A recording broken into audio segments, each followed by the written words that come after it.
안녕하세요. 미국 아재입니다. 오늘은 기도하는 것에 대해서 잠깐 생각해 보려고 합니다. 신앙생활을 하면서 딜레마에 빠지는 것 중에 하나가 기도입니다. 기도를 어떻게 해야 옳은 것인지 혼동이 되기도 하지요. 흔히들 우리는 이런 순서로 기도하라고 배웁니다. 처음에는 하나님에 대한 경배와 찬양을, 그 다음에 감사의 기도를, 그 다음에 회개의 기도를, 그리고 중보의 기도를, 마지막으로 나의 간구를 하라고 배웁니다. 이러한 순서는 기도를 처음 하는 데는 도움이 되겠지만 때에 따라서는 오히려 마음에 부담을 주기도 합니다.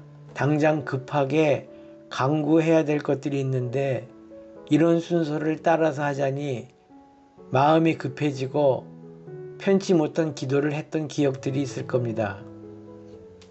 기도는 간구라는 의미가 너무 강조되다 보니 이러한 해프닝이 벌어지기도 아닌가 하는 생각이 듭니다.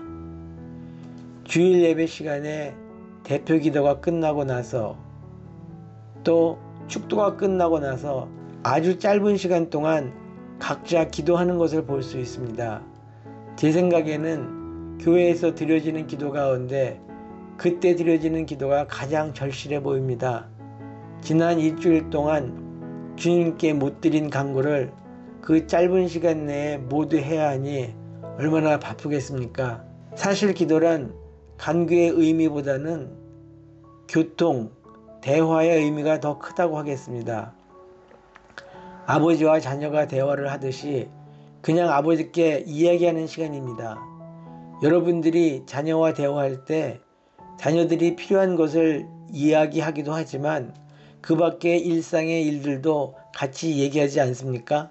대화란 자녀와 부모와의 관계를 이어주는 아주 중요한 일입니다. 기도할 때 주님께 간구하는 것도 중요하지만 주님과 그저 나의 삶에 관하여 말씀드린다는 생각으로 교통하는 것이 옳지 않겠습니까? 자녀가 필요한 것이 무엇인지 말 안 해도 다 아는 것이 부모이듯 하나님께서는 우리의 필요를 다 이미 알고 계십니다. 단지 그것을 어느 시기에 어떻게 주시는 것이 우리에게 가장 적절한지 기다리고 계시는 것이겠지요. 주기도문에 보면 보는 시각에 따라 혼동이 될지도 모르는 구절이 나옵니다. 우리에게 일용할 양식을 주옵시고가 바로 그것입니다. 혹자는 이 기도가 일용할 양식에 관한 것이니 우리는 우리의 필요를 구해야 한다는 말씀으로 이해하려고 합니다. 우리의 육적인 필요를 먼저 채워야 주님의 일도 할 수 있다는 것입니다. 하지만 제 생각은 이렇습니다. 일용할 양식에 대한 기도를 하신 것은 육신의 필요가 우선이라는 의미보다는 우리는 일용할 양식까지도 하나님께 구할 수밖에 없는 나약한 존재라는 것을 고백하는 것입니다. 하나님께서 날마다 우리의 삶을 지켜주지 않으신다면 우리는 단 하루도 내 힘으로는 살 수 없는 존재이기에 전적으로 하나님을 의지한다는 나의 고백인 것입니다. 두 번째로는 일용할 양식만으로 자족하며 살겠다는 청지기의 삶을 인정하는 것입니다. 일용할 이상의 재산이 있다 하더라도 그것은 하나님의 것으로 여기고 욕심부리지 않고 청지기로서의 하나님을 위해 쓰겠다는 결단인 것입니다. 세 번째로는 모든 것이 하나님께로부터 온 것을 고백함으로써 하나님께서 주신 것을 바르게 모으고 바르게 쓰겠다는 결심입니다. 결국 일용할 양식을 구하는 것은 내 육적인 필요를 구하라는 의미보다는 우리가 하나님을 의지할 수밖에 없는, 그래서 하나님이 진정한 나의 주라는 것을 겸허히 받아들이는 우리의 기본적 신앙의 자세를 말하고 있는 것입니다. 그렇다면 우리는 무엇을 먼저 구해야 합니까? 우리가 잘 아는 마태복음 6장을 보면 너희 중에 누가 염려함으로 그 키를 한 자나 더 할 수 있느냐? 그러므로 염려하여 이르기를 무엇을 먹을까 무엇을 마실까 무엇을 입을까 하지 마라. 이는 다 이방인이 구하는 것이라. 너희 천부께서 이 모든 것이 너희에게 있어야 할 줄을 아시느니라. 너희는 먼저 그의 나라와 그의 의를 구하라. 그리하면 이 모든 것을 너희에게 더하시리라. 그러므로 내일 일을 위하여 염려하지 말라.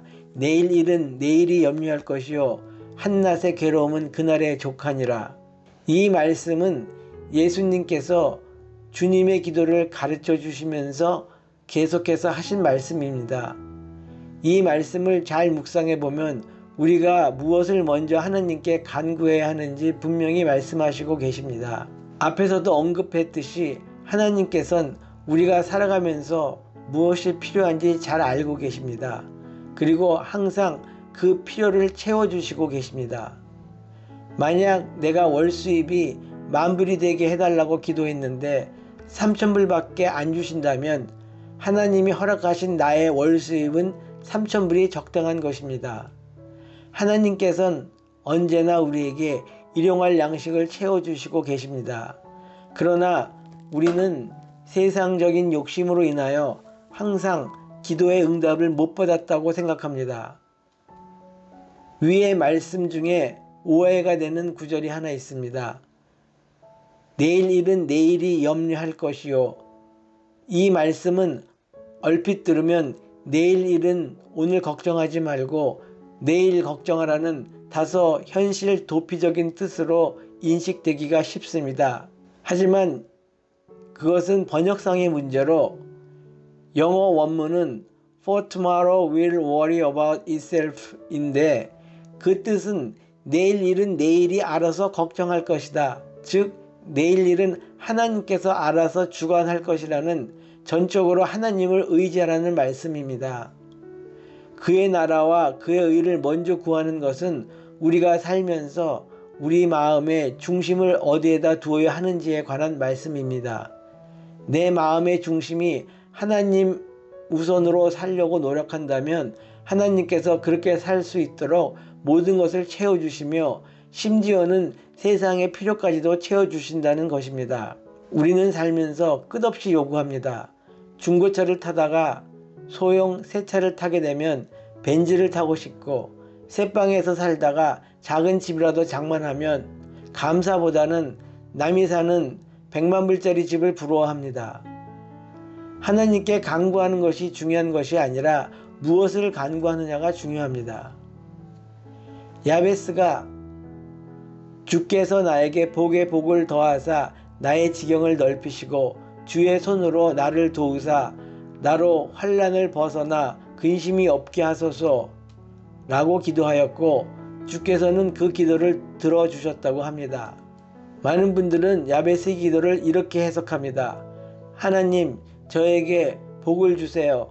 재물의 복을 허락하시어 제가 하는 사업이 전 지역으로 확대되고 나아가 미주 그리고 전 세계까지 확장되게 해주세요. 사업을 하면서 저를 도우사 힘들지 않게 하시고 모든 어려움을 주님께서 손수 해결해 주시어 세계적인 기업으로 성장시키는 일로 인하여 고통받지 않게 하여 주옵소서 라고 생각합니다. 하지만 우리에게 잘 알려진 야베스의 기도는 바로 전에 있는 성경 구절을 한 번만 묵상해 본다면 야베스 기도의 해석은 바뀔 것입니다. 역대상 4장 9절인데요. 야베스는 그 형제보다 존귀한 자라. 이 말씀은 야베스는 하나님을 위해 더 나은 사람이 되길 원했고 더 많은 일을 하고 싶어 했다는 것입니다. 즉 야베스가 구하는 복은 우리가 원하는 것을 우리를 위해 구하는 것이 아니라 하나님께서 원하시는 것을 구하는 것입니다. 그런 마음으로 야베스의 기도를 다시 해석해 본다면 하나님, 저에게 믿는 자로서 축복을 주시옵소서. 저를 통하여 주님이 전해지기를 원합니다. 제 삶의 모습 속에서 주님이 나타내어지게 하시고 저의 주변이 저를 통하여 점차 주님의 복음으로 물들어 주님의 나라가 점점 확대되어 나가기를 원합니다. 주님을 전하는 일에 있어 역경과 고난이 따르겠지만 능히 이길 힘을 주옵시고 너무 힘들지 않게 하여 주시옵소서 라고 야베스의 기도를 이해할 것입니다. 세상적 필요와 욕심을 뒤로하고 나에 대한 하나님의 뜻과 계획을 먼저 묻고 간구한다면 하나님께서는 복의 복을 더하여 주실 것을 믿습니다. 너희는 먼저 그의 나라와 그의 의를 구하라. 그리하면 이 모든 것을 너희에게 더하시리라. 감사합니다.